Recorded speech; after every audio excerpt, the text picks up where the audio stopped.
I'm Susan Swain, host of C-SPAN's Q&A, where we spend an hour with nonfiction writers and historians who add context to today's news. In this Q&A program, you'll meet Johnny Burtka, the executive director of the American Conservative. We talk about the history of the conservative movement and about a special edition of their magazine, which examines the movement's relevance in the age of Donald Trump. John Burtka, executive director and acting editor of the American Conservative. This summer, you've got a special issue of your organization's magazine asking the question, what is American conservatism? Tell me about this project. Yeah, thanks so much for having me on, Susan. I conceived of the project because there's a lot going on in our country right now, and it's unsettling times for a number of Americans. Everything having to do with the COVID crisis, to the lockdowns, to the killing of George Floyd and the subsequent protests and riots, and the presidential election. So a lot of people are taking the opportunity to really re-examine first principles and trying to figure out where we stand as a nation. And people on the right, as the end of the president's term comes into focus, are asking themselves, what is conservatism? Has the president made an impact on the overall trajectory of the conservative movement and of the Republican Party? And so I wanted to take this opportunity to re-examine those fundamental questions. And back in 1964, there was a seminal book that was dubbed the Federalist Papers of Conservatism by Jonah Goldberg, which examined the definition of conservatism. And it was put together by Frank Meyer, Bill Buckley, Russell Kirk, a lot of the conservative luminaries. And it came out in 1964, about 6 months before the presidential election, when Barry Goldwater was the Republican candidate. And it was designed to really be a book to pull together disparate strands on the right and hopefully bring them into one camp that would eventually coalesce into a vibrant political movement. It didn't succeed in 1964, but they did succeed, at least at the ballot box, with the election of Ronald Reagan. So I feel like we're in a time of transition on the right now, and we're figuring out where we're going to go. And it might not translate into an electoral victory in November, but really what we're doing is looking at the bigger picture and sort of examining the roots of where America should go as a country and what conservatism has to say about that. If one searches top conservative magazines on the internet, there's a group called Thought Company, which ranked your publication number 3 and wrote this description. It's the magazine for the disenfranchised conservative, the one who is uncomfortable with the rash of false conservatives who have come to dominate the movement. Does that definition square with how you think of yourselves? I think that's pretty accurate. I mean, we were founded in 2002 as a group of conservatives that were opposed to the war in Iraq, that wanted to advocate for realism and restraint in American foreign policy. And at the time, that went against the grain of Republicans in D.C., specifically those connected to the Bush administration. The founding purpose, though, was really even broader than foreign policy. It was to re-examine the questions that we believed had been ignored by elites in both parties since the end of the Cold War. There was sort of a confidence, maybe a hubris in the end of history after the Cold War. And so we wanted to re-examine questions not only relating to foreign policy, but also relating to the economic structures in our country. We wanted to, essentially advocate for a conservatism and an America that promotes a healthy middle class and strong and vibrant local communities and families. So we've continued to do that. And I would say that with the election of Donald Trump in 2016, we've been able to shift from being a gadfly, sort of off on the side, who's sort of critical of where things are, to being more of a major player in terms of participating in the national conversations. Because with the election of Donald Trump, interestingly enough, at least in the conservative intellectual world, reopened a host of new questions, particularly on foreign policy, political economy, that has allowed us a real opportunity to shape the future of the right. How are you organized and funded? We're funded by donor-supported predominantly, so 92% of our revenue comes from donors. We have a $2.5 million budget. We produce the print magazine 6 times a year. We have about 30 stories a week on the website. And then we also do a number of educational programs. We have about 10 conferences and panel events a year across the country on different issues that we focus on in the magazine. And then we also have a constitutional fellows program that we host for young and mid-career professionals on the Hill. And who are some of the people that our viewers would recognize who are associated with the American Conservative? Mm-hmm. That's a great question. So in terms of our advisory board, we have Fox News host Tucker Carlson is on our advisory board. We have Yuval Levin, who's a scholar at the American Enterprise Institute. We have David Azarad of Hillsdale College. And we've got sort of a nice mix. We have our founders, Pat Buchanan, Scott McConnell, and a number of other voices that we've pulled on along the way. In your essay in contributing to this seminar, you go through a brief history of the modern American conservative movement. And I want to do some of that with you as well during our hour together. I also want to talk to you a little bit about your own personal journey to conservatism. But you wrote, and it caught my attention, before we can understand the nature of American conservatism and its relevance for today, we must first define what we mean by America and what we mean by conservatism. Okay, so I'll bite. Let's start with conservatism. What is it? Yeah, so to me, conservatism is an active thing. It's a practice more than it is an idea. And from my perspective, conservatism is the practice of conservation and cultivation. So then the question is, what, of course, are we conserving? And as Americans, I think that it's conserving the great traditions throughout our country's history. And that goes back to the founders. And even before that, to the first settlers that came to this country. But it also goes back to the great statesmen. I think there's been a tendency within conservatism to say that conservatism or America is only an idea, and it's an idea that we can replicate and export all over the world. And unfortunately, we've attempted to do that through our foreign policy quite often, and it's gone awry. So I think conservatism is more than just an idea. It's really the stories and the people that have taken part in the wonderful history that we have here in America. And it also stretches back to the Judeo-Christian foundations of Western thought and Greco-Roman traditions, going all the way back to from Aristotle to Thomas Aquinas, all the way throughout the medieval tradition and culminating in America. And how do you define America? How do I define America? Well, I think it's important to understand that America, as I said, it's not only an idea, it's also a place. And it's a place that we call home, and it's a place that we love. And there are, basically, it's a place, and it's an experiment in ordered liberty and virtue. And we've had successes and failures throughout our history. We've seen the scope of government grow and contract for small periods of time. And I think the important thing when we're looking at America from a conservative perspective is the goal is to really take the best of our traditions and apply them to the future. So it's not only a backwards-looking exercise, it's really a forward-looking exercise, trying to cultivate the ideas from the past and implement them now in order to have a more just, equitable, virtuous, and free society. Well, on that note, you also wrote that the first task of conservatives is to take stock of the country as it is, not as they imagine it to be. What are you saying there? Yeah, I guess what I'm getting at there is much of the conservative movement has had the goal of dismantling the New Deal programs that were started under FDR because they inevitably led to what conservatives like to call the administrative state or the fourth branch of government that's unelected and unaccountable to the people in a direct sense.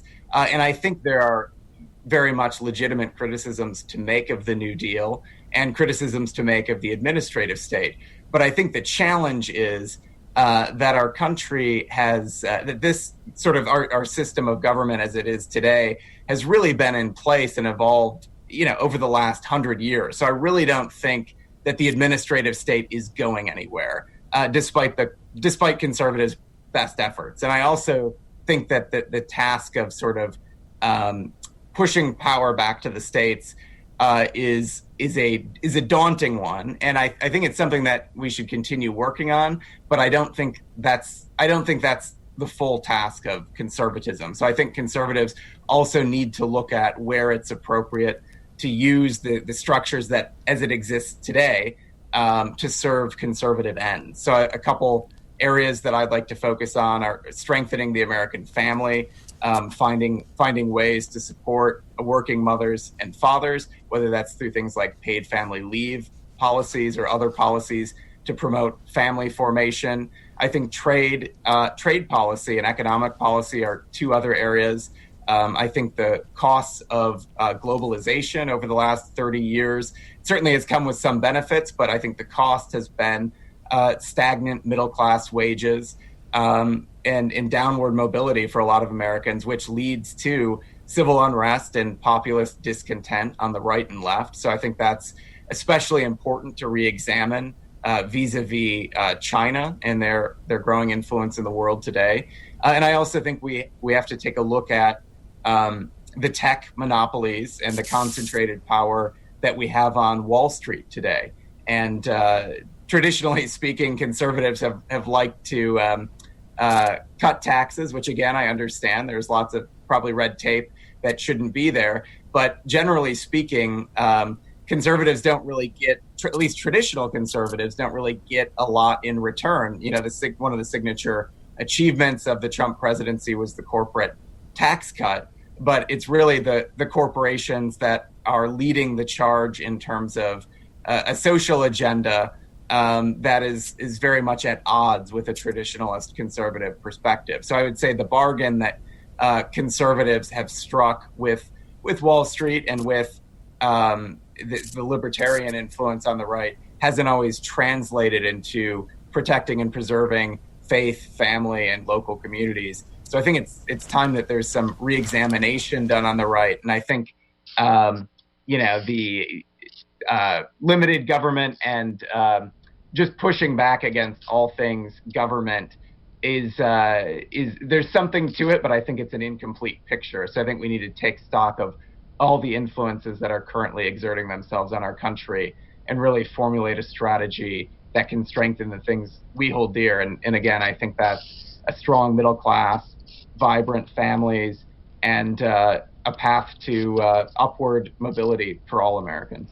Well, as you listen to your list of important topics, it sounds like there's some real common ground with progressives. Mm-hmm. Is that true? Yeah, do you differ on the prescription? Yeah, I think I think when we're, looking at the overlap between progressives and conservatives, particularly on sort of the populist right today, there's a bit of an overlap. And I think the progressives are very good at identifying problems that are really hurting the country. I think Bernie Sanders was great at identifying very real problems that are holding America back and keeping Americans down. I think it's more a difference in terms of the solutions to those problems. But yeah, I'm certainly open to dialogue with progressives on what the problems are, and that's something that we've done quite a bit, particularly on foreign policy throughout our magazine's history. When you were describing what conservatism means to you, you talked about the need to or a desire to conserve the ideals of the founders. And I'm wondering what you think about the energy within the Black Lives Matter movement to re-examine our founding fathers and their role in the system that they set up of government. Yeah, that's a great question. Certainly a timely one with everything going on in the country. Where I'm coming from is I think that it's important that we take an honest look at American history. And there seems to be two tendencies right now. There's a tendency on the left to say that American history needs to be erased. Looking at the 1619 Project, sort of the animating idea, or at least one of them, is that the American Revolution was fought to preserve slavery, essentially. And so the tendency on the left is to cancel America and to sort of erase or break from the past and to start over again. There's a tendency on the right to basically say America is perfect. The founding was ordained by God, divinely inspired. Our country's never done anything wrong. It's a great place. I don't know what you're complaining about. So I think the answer, it lies somewhere in between. I think we have a history and tradition that we can be proud of. I think if you go back and examine the principles that animated the American founding, principles in the Declaration of Independence, the idea of equal justice and liberty under the law, the inherent dignity of each human person. I think there's a lot in our American tradition that people who care about justice would do well to study and learn from, and sort of bring that to bear in creating a more just society today. So I think the conservative disposition, as I mentioned, it's about conservation and cultivation. So I think there's a quote that says, the individual is foolish, but the species is wise. And I think that's a very important lesson, that even from our vantage point today, it's easy to look back and see everything that the founders did wrong, but it's harder to see where our own blinders might be today. So I think the general posture that we ought to have towards history is one of deference. However, it's the cultivation aspect of conservatism where we take those best traditions from the past and cultivate them and steward them for today. And that doesn't preclude a re-examination of the historic legacy of slavery and its impact on America today. But I think it's about an approach to history, and I think there's a stark difference there between conservatives and progressives right now. When you look at the list of contributors to your symposium on the state of American conservatism, there's only 2 women's names. And I'm wondering, as a jumping off point for the question about the people of various demographics who participate in the conservative movement, is it inclusive enough for your satisfaction? I think it could certainly be more inclusive. When I was reaching out to people to write for the symposium, I initially sort of, gravitated towards those who are the editors of magazines and publications on the right today, or those who led think tanks or institutions. And most of them on the right tend to be, as you mentioned, tend to be males, and they tend to be older. So I think it's in terms of a successful long-term project, I think conservatism would do well to cultivate more voices from more diverse backgrounds. I think that's definitely something to work on. How does that happen? That's a really good question. I think it comes down to, ultimately it comes down to relationships.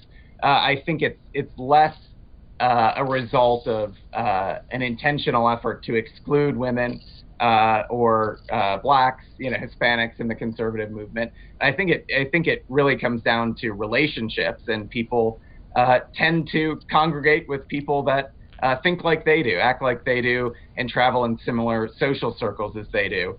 So I think it really probably sprung up more organically in that respect. So I think the best place to start is by being intentional about cultivating relationships with people that might not be in the current sort of group of conservative intellectual thinkers, and sort of bringing them on board that way.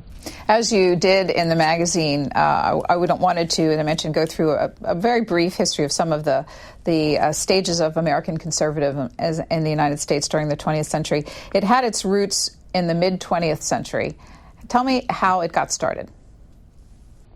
So conservatism really, as a intellectual and political movement, really began as a pushback against collectivism and against the New Deal, seeing it as violating constitutional principles and sort of an overgrowth of government.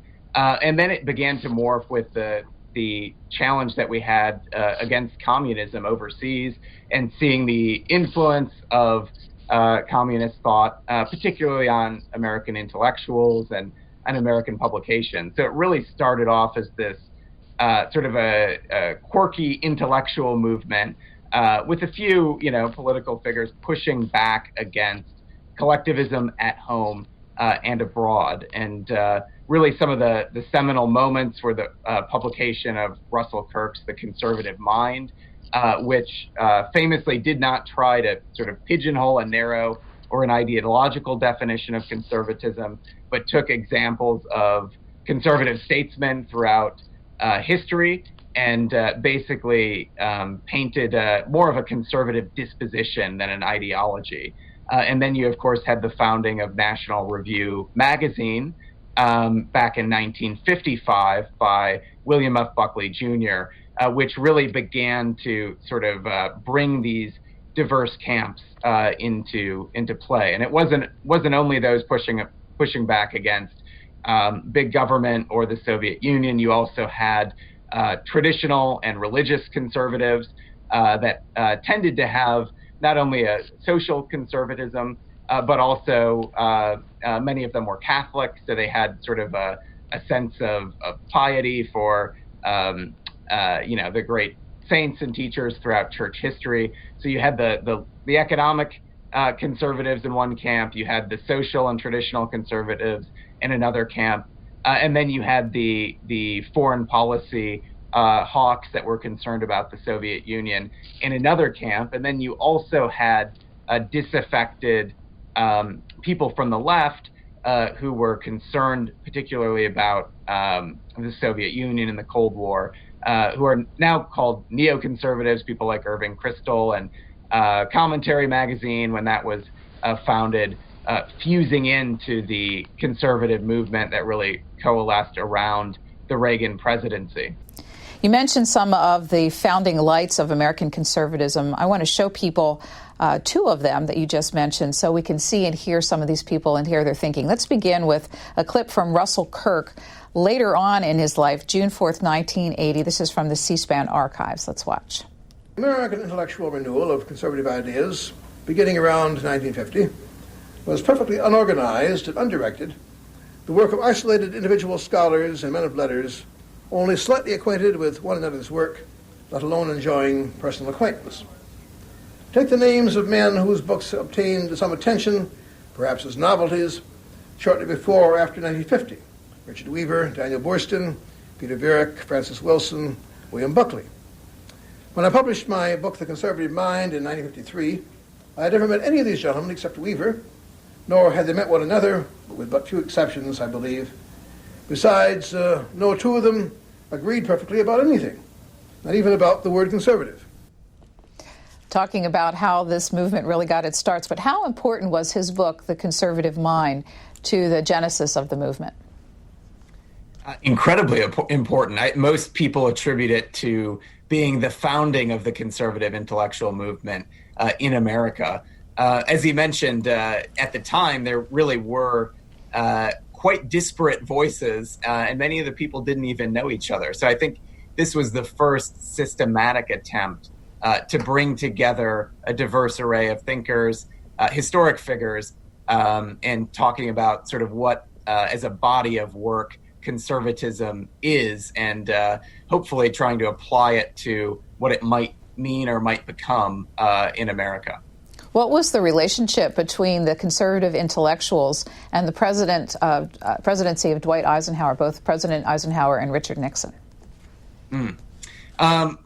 With it, the relationship between Eisenhower and the conservatives was tenuous. I believe there's an Eisenhower quotation that I can paraphrase where he essentially thought that people on the right who are trying to dismantle or do away with things like Social Security or other government programs, he thought that they were utopian in their outlook, mostly because he said these are programs that your ordinary Americans, middle-class Americans, working-class Americans, they like them. They provide an extra degree of security and support. They have been embraced in the American consciousness, and it would be political suicide for any politician, no matter what the party, Republican or Democrat, to try to remove or dismantle those programs. So I think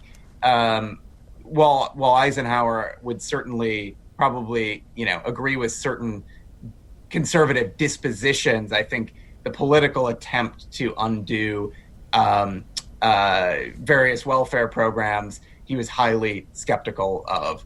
In terms of Richard Nixon, there's a Pat Buchanan, who had worked in the Nixon administration, was asked by, I believe it was by Bill Buckley, but it was someone at National Review, are you the conservative movement's representative to the Nixon administration, or are you the Nixon administration's representative to the conservative movement? And he said he was the latter. So I think the relationship between those two presidents and the formalized conservative movement was a bit tenuous at best. How important was Senator Robert Taft to the conservative movement in the 1950s? He was very, very important. He was, held up as a model and an ideal statesman, pushing back against, a more aggressive approach to American foreign policy. He was a staunch defender of, individual liberties, constitutional government. So I think to many people in the conservative movement, and certainly to many people at the American Conservative, he's a model that we've held in high esteem. You mentioned William F. Buckley. We have a clip from him from 2002. Let's listen, and we'll talk about his legacy in the conservative movement. Fundamentally, a liberal is less anchored than the conservative in what we like to think of as central and fixed ideas having to do with liberty and with order, with transcendence. The liberal fancies himself more empirical, less tied down to any orthodoxy, and very hospitable to the idea of the state being used as an instrument by which to make human progress. Well, first of all, on his point, liberals are less anchored than conservatives. Do you agree? I do not agree with that sentiment. In one sense, I don't agree because at least liberals today, maybe at the time, I think the statement would be true. But today, I think so much defense of a neutral public square where diverse voices can engage in free speech and open debate. I think there's very much a positive ideological component driving liberalism today in America, and I think there's whether it comes to sexual ethics or whether it comes to a view of America's history and America's founding, I don't think it's liberal in the classical sense anymore. I think there actually is a sort of an anchored positive ideology. It's one that I disagree with, and I think it's one that is counter to a conservatism that really anchors itself in history and tradition. But I certainly think that there is an anchor behind how the left sees the world today. And what is William F. Buckley's legacy to the movement? Well, I mean, his legacy is that he ran and founded, the most influential conservative publication of the 20th century that exerted a great deal of influence on Republican politics. So in that sense, I think it's a positive legacy. But at the same time, I think there are some pitfalls. I think he overemphasized the importance of politics and electoral victories at the expense of other cultural concerns. I think the magazine National Review, towards the end of his life, I know that Buckley came to regret supporting the war in Iraq, but he and his magazine, in some sense, led the charge of leading the United States or encouraging the United States to pursue regime change in Iraq. They may not have been as unified in their support of the Iraq war as Bill Kristol in the Weekly Standard, but I think they were certainly complicit in that, and also complicit in sidelining dissenting conservative voices throughout throughout the history of the conservative movement. And I think if they were slightly less ideological and had been more open, both intellectually and also in terms of dissenting voices, Buckley's legacy would be more positive today. I think you could see, in some sense, the election of Donald Trump as a repudiation of the fusionist synthesis that Buckley championed at National Review. You see today on the right, a shift away from free trade in terms of, especially vis-a-vis China, supporting more of an economic nationalism or economic patriotism. You see a greater skepticism of foreign interventionism, and you see more concern not only about big government, but also about big business.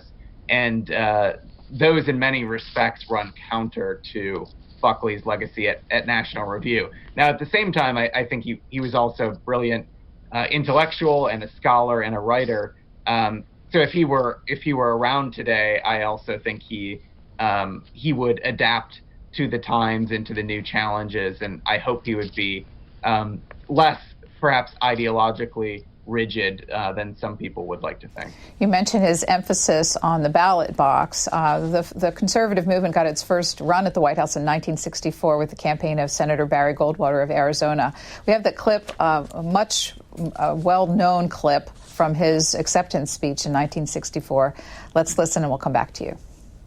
Let our republicanism, so focused and so dedicated, not be made fuzzy and futile by unthinking and stupid labels.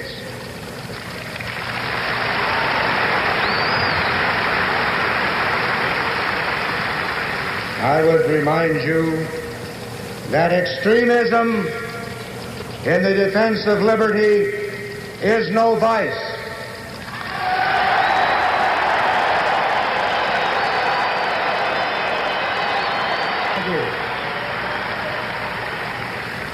And let me remind you also that moderation in the pursuit of justice is no virtue. And people saw Richard Nixon listening in as he gave that acceptance speech. What does that quote mean to you today? Yeah, well, that's it. Certainly is a powerful quote. I think there are some flaws with it, though. I think the mindset. I think, well, first, I think the flaw from a conservative perspective is that prudence is really the pinnacle of virtues when it comes to conservatism, and so extremism, in pursuit of liberty, is a bit of an oxymoron. I think it's important to have strong convictions, to have a clear sense of where you want to go as a culture and a society. But I think ultimately extremism, as he describes it, needs to be tempered with prudence and also, what's actually politically possible. And obviously, in terms of the winning the election, that message didn't quite work for him. Now, at the same time, it did spur a intellectual and political movement that was later taken up by Ronald Reagan, who I think was a far more effective messenger in terms of packaging the ideas of liberty that certainly Goldwater held dear. But he made them not sound extreme, but he made them sound palatable and even attractive to ordinary middle-class Americans. So I think that was Reagan's virtue. So that's where I would take that quote. Well, let's listen to Ronald Reagan in his inauguration address, first inauguration address in January 20th, 1981, and hear how he described his goals. Our government has no power except that granted it by the people. It is time to check and reverse the growth of government, which shows signs of having grown beyond the consent of the governed. It is my intention to curb the size and influence of the federal establishment and to demand recognition of the distinction between the powers granted to the federal government and those reserved to the states or to the people.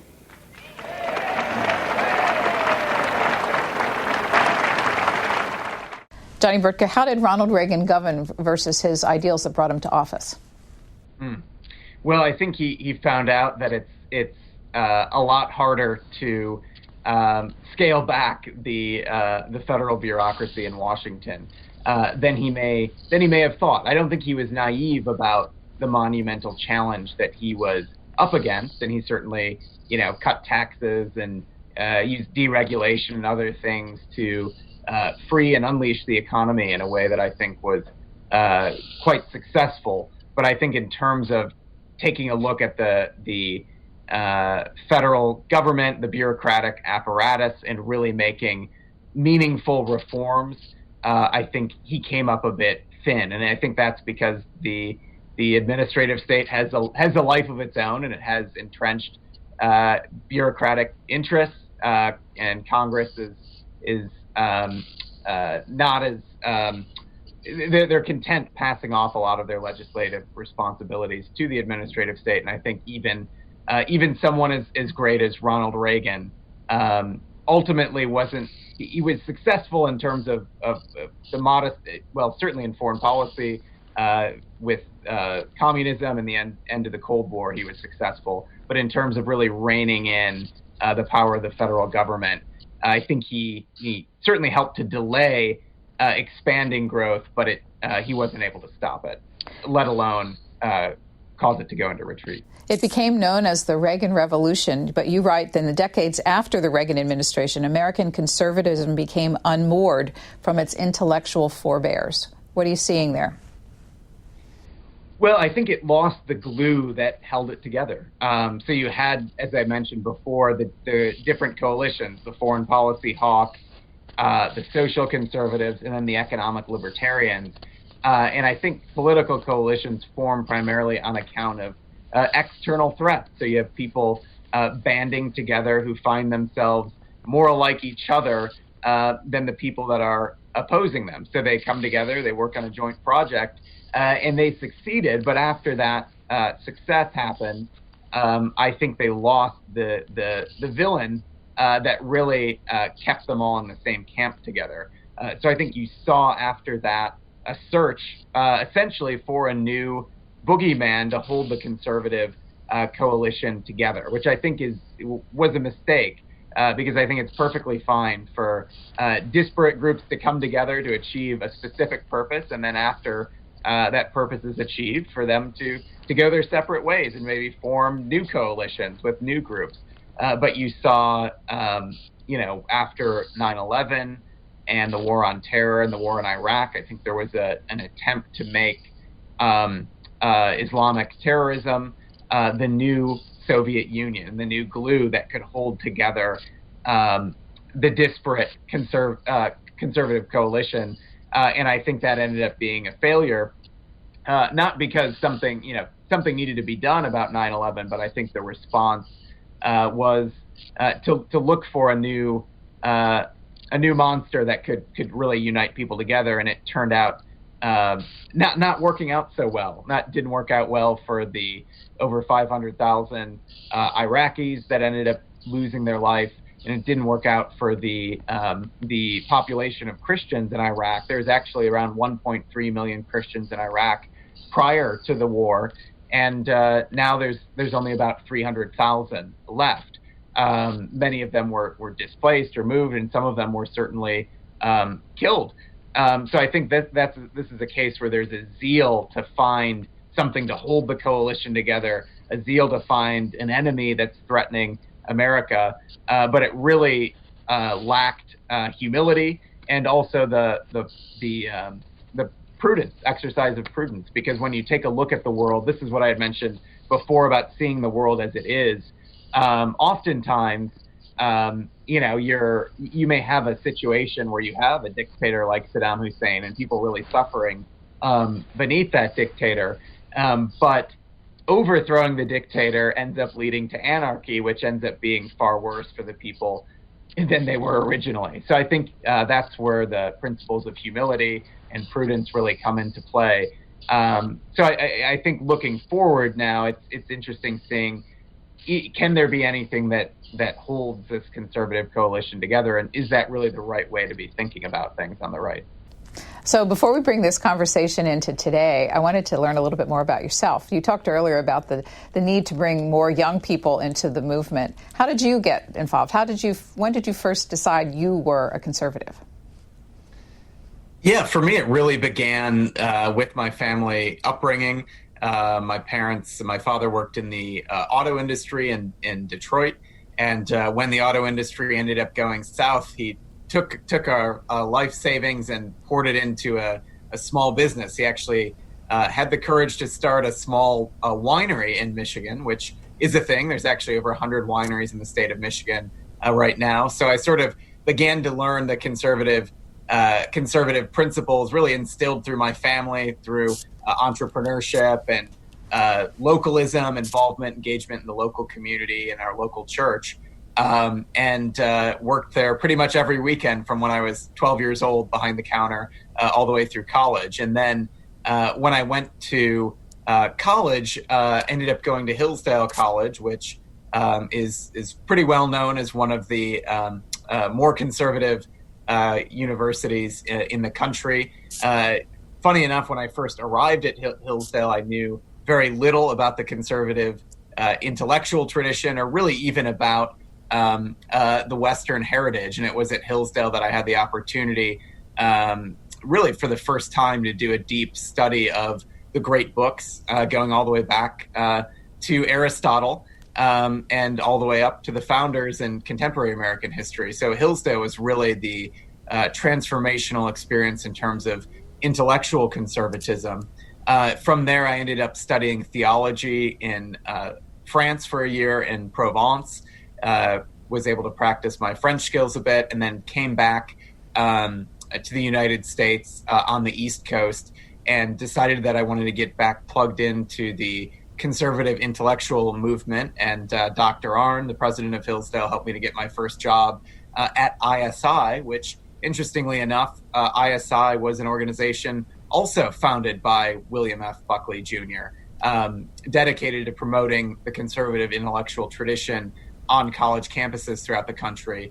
And it was when I was at ISI doing fundraising, helping to find donors that would support conservative journalists. That's where I discovered the American Conservative, because I was reading nearly every conservative publication and raising funds to place student journalists and recent graduates at those publications, that the American Conservative really jumped out to me as one conservative publication that was unafraid and willing to sort of buck the trends of the Republican Party and see things through fresh eyes. So that's what drew me to the American Conservative. And I started out overseeing the development side of things, and then my role has grown and expanded so that now I'm overseeing the whole thing as executive director and acting editor. We have in our video library the president of Hillsdale, Larry Arnn, from September of 2016, talking about its course of study. I'd like to show that to our audience so they can learn a little bit more about the education you received there.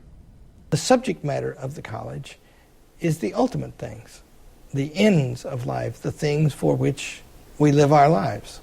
And those are things that are identified in the classical and medieval and Renaissance literature, and some modern literature, as being the things that are good simply for their own sake, and there's nothing you could add to them that would make them better. I teach Aristotle's Ethics here, and love to teach that as much as anything I teach. And the kids love it. All the kids read the first book of the Nicomachean Ethics before they come here for their freshman year. And required. We send them a book, and read this, And then the rest of the 4 years is to come to understand what that and things like that mean, including in the natural sciences, which are very strong here. American higher education has tended in the last couple of decades towards a practical skill building rather than foundational learning. When you left college, how did you feel that this kind of education supported you for the life you wanted to lead? Thanks. That's a great question. Well, I mean, I felt like my education at Hillsdale really gave me a comprehensive, but not exhaustive, a comprehensive understanding of the human person, the dignity of the human person, and also our place within the greater context of American history and Western history. So I left college not with a particular skill set in terms of job skills, but with a greater perspective to understand, what the human person is, what is the good, what is the purpose of human life and life together in society. And one lesson that I drew, especially from Dr. Arndt's Aristotle class, which he mentions, is the idea that where there is justice, friendship is still needed, but where there is friendship, justice is not needed, because friendship, people who are friends with each other end up treating each other justly. And I think that's one of the great challenges that our country is going through now. There's an understandable push for justice, but I think given the atomization and the sort of the isolation that has been part of American society for the last 10 or 20 years, thanks in large part to technology, but which is now exacerbated by the virus and the subsequent shutdowns. I think it's important to remember that it's really friendship that holds cities together and holds countries together. And if we had a greater emphasis on that, we would do better as a people. So I really left Hillsdale feeling like I was equipped to do anything and learn anything and take on any challenge that might come my way. And thanks to mentors and people like Dr. Arndt, people have been willing to give me an opportunity to do that. And I've been able to grow in my career and my personal and professional life because of it. Well, let's spend our last 15 minutes with thoughts about today. What do you see the 2016 election of Donald Trump as being all about? I think it's about four things, really. I think first and foremost, it was about the failures of American foreign policy and American empire for the past 30 years. President Trump on the stage in South Carolina on the debate stage is probably the first Republican candidate to ever sort of publicly denounce the war in Iraq, maybe with the exception of Ron Paul, but that wasn't really taken that seriously. He was written off by Rudy Giuliani. But so I think challenging the overreach of American foreign policy, I think trade policy, specifically globalization and China, and the impact of losing 100,000 approximate factories since China joined the World Trade Organization in 2000, which ended up in many ways exacerbating things like the opioid epidemic and sort of the sense of frustration and despair felt in many of the communities that once relied on those manufacturing jobs.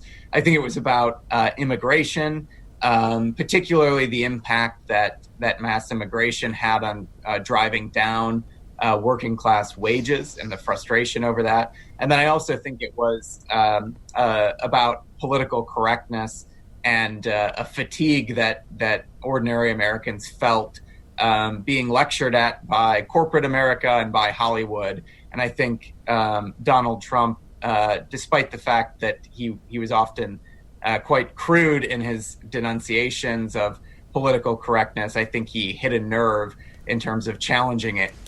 So I would say it's that constellation of those four issues that really led to his victory in 2016. Let's listen to Donald Trump in his inaugural address. We assembled here today are issuing a new decree to be heard in every city, in every foreign capital, and in every hall of power. From this day forward, a new vision will govern our land. From this day forward, it's going to be only America first. America first. Is America first consistent with conservative thinking? I think it depends how you define it, but I certainly think it can be consistent. And I think it's a healthy alternative to George W. Bush's second inaugural address, which had very much a sort of a utopian vision of American military might bringing democracy throughout the world, particularly in the Middle East. So I think if America first means that we still engage and have allies and friendly relationships with other countries, but we reprioritize our foreign policy decisions, our economic and trade decisions, decisions about immigration, decisions about taking care of those who are suffering and those who are hurting in our own country over the interests of global capital and over the interest of the military-industrial complex, then I think America First, rightly understood, is very much consistent with conservative principles. You mentioned how important it was for friendship, which preceded justice for all. Donald Trump's Twitter feed and many of his speeches are very tough on his adversaries. How has that, do you think, worked to advance the principles of the conservative movement? Mm-hmm. Well, I think, to me, the lesson to draw from Donald Trump is that the policy, well, it's threefold, I guess. The policies, I think there's a debate sort of going on whether Donald Trump won because he was brash and his style of, reality TV star and just sort of pulverizing his enemies. Is that what got him elected, or was it actually the substantial issues that his campaign raised? And I fall in the second camp, thinking it was really those four issues that I mentioned. And I think that would be the key to his victory moving forward. I think one of the lesson, though, to draw from his style is that there is a large group of Americans who feel like they've been left behind. The president talked about American carnage in his inaugural address. And I think a lot of people just want to go on thinking everything's great in the country and haven't paid attention to that silent majority of people. And I think those people are looking for someone who fights for them. So to the extent that Trump is combative, I think there is something that resonates about his willingness to fight. But I would say that it's his style has become problematic, where he relentlessly attacks people, and it oftentimes doesn't produce any political gain or any concrete victories for those people that supported him in 2016. So I think it's one of those things where I understand the importance of fighting for middle America. At the same time, I think you need to pick and choose your battles, and you also have to show charity, because that's a conservative principle, and that's also a Christian principle. So I think it would be foolish for conservatives to jettison that. We have about 5 minutes left. As we look back over the 70 years or so of American conservative movement in this country, we went to two charts which show the growth of government, both by the size of federal expenditures, and then also the growth of federal debt.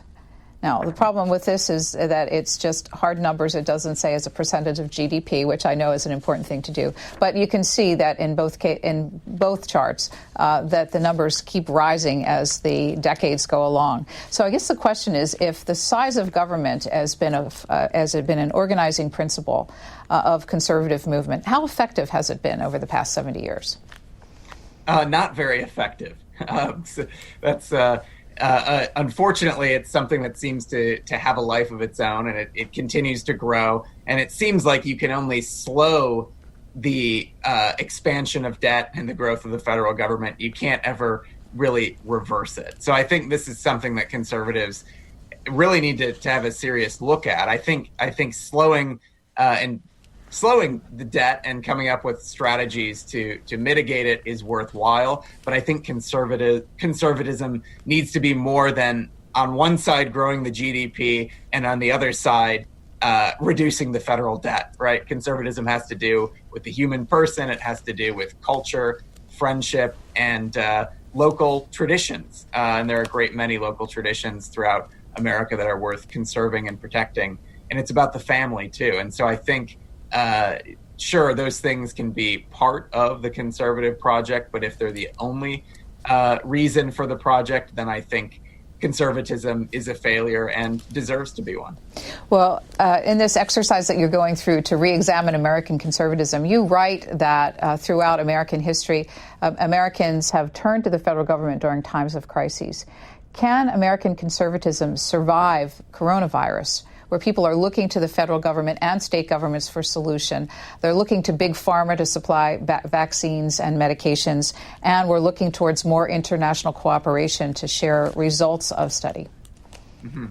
Well, you can't have American conservatism without America. So there are certain situations, right, where there is a crisis, that is so large that the federal government or the state governments need to take action. And in taking action, they're actually able to preserve the country and the people who live there. So I wouldn't be dogmatic about the need to use political power in cases of emergency. However, I am also skeptical of whether or not that political power and the money that's expended actually goes, to support working and middle class Americans and families. I think there's a tendency for bailouts to go to the large corporations, in the form of cronyism and people who have the power to lobby for the funds. So I would say in theory, I support using political power to address national crises.